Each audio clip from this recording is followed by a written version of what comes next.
Hey there, Allan. That's an amazing creepypasta jump you got there. Short story, but pretty good one. Let me go ahead and read it for you. Night Terrors, written by Kennis0505, narrated by Gamma Akutabi. Nightmares are an unfortunate part of life that all of us have to deal with. The worst I have ever had started a month ago, but thankfully only lasted for 3 nights. The first dream found me sitting in my house alone when 3 knocks came from the door. I remember looking through the window and this horrible thing, pale white with no eyes. Its fingers were long daggers and its mouth was full of long needle-like teeth. It smiled at me and screeched, "Let me in." I woke up soaked up in sweat and terrified. I didn't go back to sleep that night.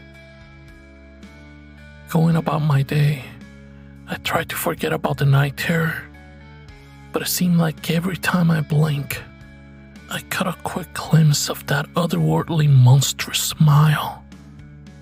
I got home from work, exhausted from a long day at my soul-sucking job and little to no sleep. I couldn't wait to get to bed. Sleep came quickly, but it wouldn't last.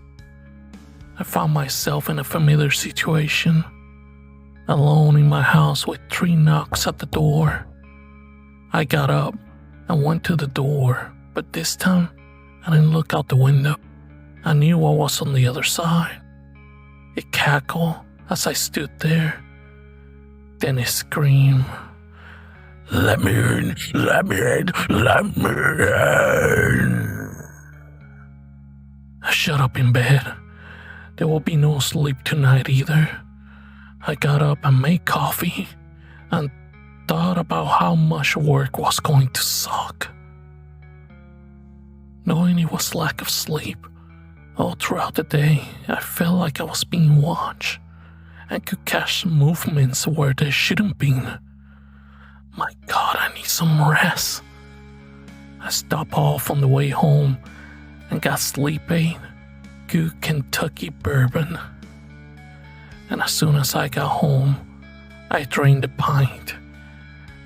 And as sleep found me, so did the dream. I was alone in my house, and just like the previous dreams, when 3 knocks came from the door. But this time, I heard an old woman from the other side asking for help. I looked out the window, and sure enough, an old woman was standing there. She looked at me and whimpered, "Please, let me in.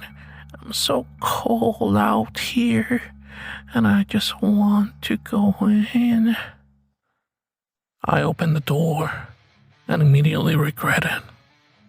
As soon as the door opened, the old woman ripped in half, and the monster lunged from inside her straight towards me. I tried to run, but it tackled me and bit down on my shoulder. I cried out in pain and fought back, and somehow I broke free from its grip. I ran as fast as I could, hearing it behind me laughing and saying, "You belong to it all. You can run all you want, but you are mine."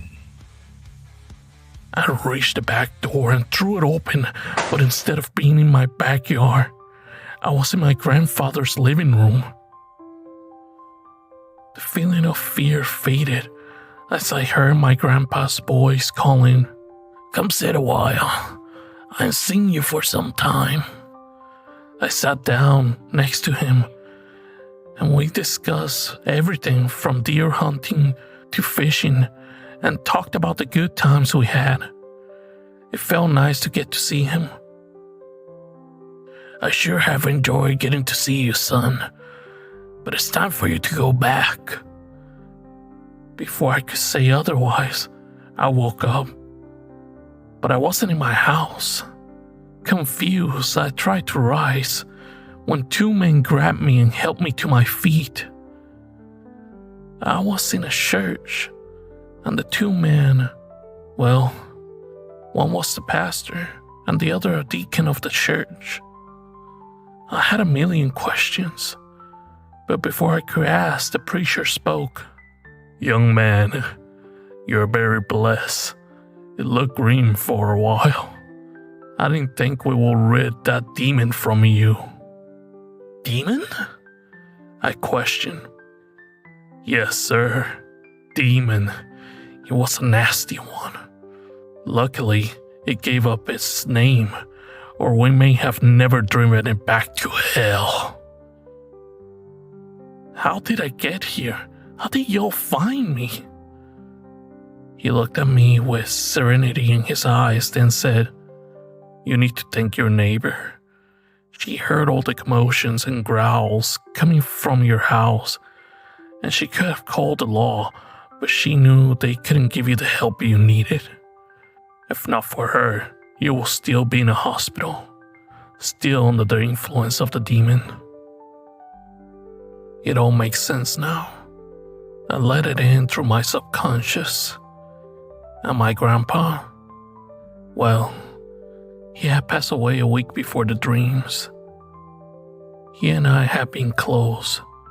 He raised me, and between my job and life in general, I didn't get to see him much. The guilt and loneliness had been weighing heavy on me since I was told of his passing, and that drew the demon. But my grandpa came to my aid to keep the demon from catching me and have total control. I feel that if it would have caught me and held me, I would have never been safe. A word of warning to you. If you ever dream of something knocking at your door, don't let it in.